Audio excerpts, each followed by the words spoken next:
Hello everyone, कैसे हो आप सब? Hope you are fine. Welcome to the Swastik academy by Swati Sharma. आपको पता है हमने साइकोलॉजी की नई सीरीज स्टार्ट की है, जिसमें कल मैंने आपसे साइकोलॉजी का मेन बेसिक्स डिस्कस किया था। मैंने उसका मीनिंग डिस्कस किया था आपके साथ, हिस्टोरिकल डेवलपमेंट डिस्कस करी थी। आज के वीडियो के अंदर मैं आपसे डेफिनेशंस और उसके गोल डिस्कस करूंगी कि किस किस साइकोलॉजिस्ट ने हमारी साइकोलॉजी के बारे में क्या क्या डिफाइन किया और उनके अकॉर्डिंग उनका साइकोलॉजी मनोविज्ञान को समझने का और सोचने का, या किसी इंसान के व्यक्ति के बिहेवियर को, व्यवहार को सोचने और समझने का नजरिया क्या है, या उनका बिहेव या उनका प्रोसेस किस तरीके से वो उसे एनालाइज करते हैं। तो चलिए हम डिस्कस करते हैं। सबसे पहले मैं बात करती हूँ सेंट्रोक। सेंट्रोक एक साइकोलॉजिस्ट थे जिन्होंने 2000 के अंदर क्या कहा कि जो हमारी साइकोलॉजी है वो बिहेवियर प्लस मेंटल प्रोसेस, किसी व्यक्ति का व्यवहार और उसकी मानसिक प्रक्रिया का जब हम अध्ययन करते हैं वो क्या कहलाती है? हमारी साइकोलॉजी कहलाती है। ये किसका मानना था? सेंट्रोक का मानना था। अब हम बात करते हैं बैरन। बैरन का ये मानना था, बैरन ने ये डेफिनेशन दी थी 2001 में। उसका ये मानना था कि जब हम किसी व्यक्ति का कॉग्निटिव प्रोसेस और उसका बिहेवियर, कॉग्निटिव प्रोसेस का मतलब क्या है? संज्ञानात्मक प्रक्रिया। इसका मतलब क्या है कि कोई बच्चा या कोई व्यक्ति किस तरह से सोच रहा है, किस तरह से महसूस कर रहा है, किस तरह का अनुभव ग्रहण कर रहा है, वो हम क्या करते हैं, इसमें क्या करते हैं? व्यवहार का अध्ययन करते हैं विज्ञान के द्वारा। अध्ययन करना वो क्या कहलाता है? साइकोलॉजी कहलाता है। अब हम बात करते हैं सिरेली एंड मेयर। सिरेली और मेयर 2006 में इन्होंने भी सेम वही डिफाइन दिया था जो सेंट्रोक ने दिया था, बिहेवियर प्लस मेंटल प्रोसेस। इनका यही मानना था कि अगर किसी व्यक्ति के व्यवहार का और उसकी मानसिक प्रक्रिया का अध्ययन किया जाए या उसको स्टडी किया जाए, दैट इज साइकोलॉजी। उसे हम क्या कहते हैं? मनोविज्ञान कहते हैं। अब हम बात करते हैं स्किनर की। बहुत इंपॉर्टेंट है, इसे स्टार्ट लगा लेना, कई बार आपसे इसके बारे में पूछा भी जाता है। स्किनर का ये मानना था कि जब हम किसी व्यक्ति के बिहेवियर और उसके एक्सपीरियंस, मतलब व्यवहार और अनुभव का अध्ययन करते हैं या उसका विज्ञान, क्या कहलाता है? आपका साइकोलॉजी कहलाता है, मनोविज्ञान कहलाता है। ये भी इंपॉर्टेंट है आपकी crow and crow. Crow and crow का क्या मानना था? The study of human behaviour and human relationship. इनका ये मानना था कि जब मानव व्यवहार और मानव रिश्तों का अध्ययन किया जाता है उसे हम क्या कहते हैं? मनोविज्ञान या साइकोलॉजी कहते हैं। आपका ह्यूमन रिलेशनशिप कैसे? आप मान लो कोई दो बच्चे हैं, उनके आपस में दोस्ती है, उनका कैसा बिहेव है? बच्चे का मदर के साथ या माता के साथ कैसा बिहेव है, दूसरा बच्चे का उसके फादर के साथ कैसा बिहेव है। अब आप देखोगे कई बच्चे होते हैं जो मदर के साथ बहुत ओपनली बात करते हैं, फादर के साथ इतना ओपनली बात नहीं कर पाते।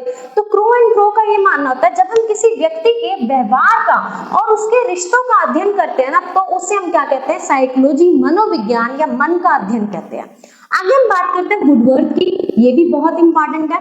Study of activity individual in relation to his environment.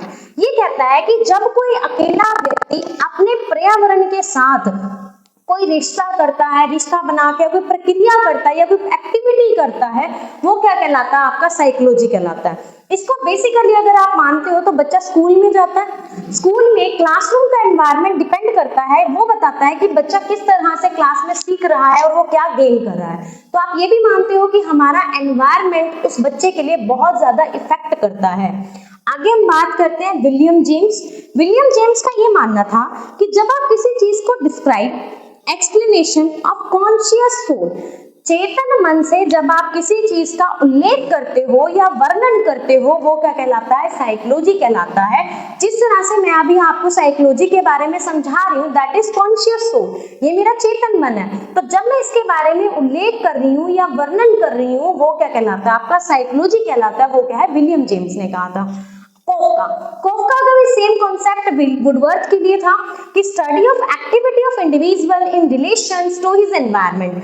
जब कोई व्यक्ति अपने पर्यावरण से मिलके, अपने एनवायरनमेंट से कनेक्ट होके कोई एक्टिविटी करता है, उसके एक्टिविटी को जब हम स्टडी करते हैं या एनालाइज करते हैं, दैट इज कोफका।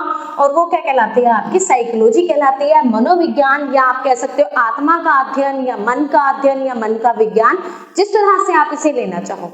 तो ये हमारे टोटल मैंने आपके साथ डिस्कस किए 8 साइकोलॉजिस्ट जिनके डिफाइन। अगर आप में से कोई इसका स्क्रीनशॉट लेना चाहता है तो मैं 2 मिनट के लिए साइड में हो जाती हूँ, आप स्क्रीनशॉट ले सकते हो।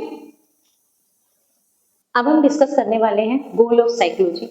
आपको पता है मनोविज्ञान के 5 गोल हैं या 5 उद्देश्य हैं जिसके बारे में वो बात करता है और जिसे वो क्या करता है, मानता है और अप्लाई करने की कोशिश करता है। तो सबसे पहले गोल है हमारा मेजरमेंट। मेजरमेंट क्या होता है, मापना। अब साइकोलॉजी का ये मतलब है, साइकोलॉजी ये कहती है मनोविज्ञान की किसी बच्चे की, किसी व्यक्ति की बुद्धि कितनी है, उसकी पर्सनैलिटी, उसका व्यक्तित्व कैसा है, उसका व्यवहार बिहेवियर कैसा है और उसके अंदर क्या योग्यता है, ये हम किससे पता लगाते हैं, साइकोलॉजी से पता लगाते हैं या उसका मापन करते हैं। सेकेंड पॉइंट पे हमारे पास आ जाता है डिस्क्रिप्शन या उल्लेख करना। Describe how to and why to and people behave in different situation. Question ये पूछा गया है आपसे, डिस्क्रिप्शन का मतलब ये होता है कि मान लीजिए क्लासरूम के अंदर 2 बच्चे हैं, 2 बच्चों को आपने क्वेश्चन सॉल्व करने दिया। एक बच्चे ने क्वेश्चन को तो 2 मिनट के अंदर सॉल्व कर दिया और एक बच्चे ने 10 मिनट लगा के भी उस क्वेश्चन को सॉल्व नहीं करा, तो वो कहाँ होगी, 2 डिफरेंट सिचुएशंस होगी। तो जब एक ही व्यक्ति का 2 डिफरेंट सिचुएशंस को देखने का नजरिया, सोचने समझने का तरीका अलग हो जाता है, तो वो क्या हो जाता है, डिस्क्रिप्शन में आ जाता है कि वो ऐसा हुआ क्यों, क्या कारण था, उन्होंने 2 अलग अलग सिचुएशन के बारे में अलग अलग तरीके से सोचा। तो वो हमारा किसमें हम करते हैं, साइकोलॉजी के अंदर करते हैं। बात करते हैं थर्ड नंबर की। थर्ड नंबर में आता है प्रेडिक्शन। प्रेडिक्शन का मतलब होता है अनुमान लगाना। Predict future behaviour based on present situation. आप ये कह सकते हो कि वर्तमान स्थिति के अनुसार आप क्या करते हो, भविष्य का अनुमान लगाते हो। जैसे आप सुनते हो ना कहावत, कूद के पांव पालने में नजर आ जाते हैं। तो जो छोटे बच्चे होते हैं, कई बार जब उनका बिहेव देखते हैं तो कोई बच्चा बहुत डिसेंट बिहेव होता है, बट ये जरूरी नहीं है कि जो बिहेव वो अब कर रहा है वही वो इन फ्यूचर एडल्ट होके करेगा। बट नॉर्मली साइकोलॉजी ये कहती है कि जो बच्चा प्रेजेंट में सीख रहा है ना, वही उसका बिल्डिंग है, नींव है, जो आगे जाके फ्यूचर में उसका क्या करेगा, बिल्डिंग का निर्माण करेगा। तो वहीं से हम क्या करते हैं, प्रेडिक्शन, अनुमान लगाते हैं बच्चे के भविष्य का। नंबर 4 पे आ जाता है कंट्रोल। आप देखते हैं जो छोटे बच्चे होते हैं वो बहुत जल्दी फास्ट गुस्सा आ जाना, बहुत चिड़चिड़ापन आ जाता है, किसी चीज को जितना रोको वो उसी चीज पे जाने की ज्यादा जल्दी कोशिश करते हैं। तो कंट्रोल, साइकोलॉजी ये कहती है कि अगर आपके पास कोई अनडिजायरेबल बिहेव, कोई अवांछनीय व्यवहार आपको देखने को मिलता है, तो आप या तो उसे बदलोगे या उसे इम्प्रूव या उसमें सुधार करोगे।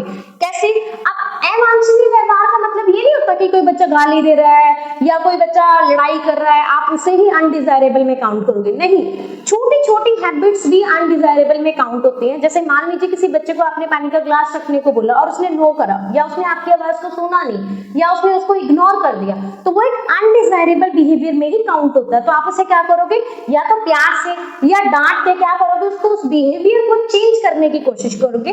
That is control. अब बात आ जाती है एक्सप्लेनेशन।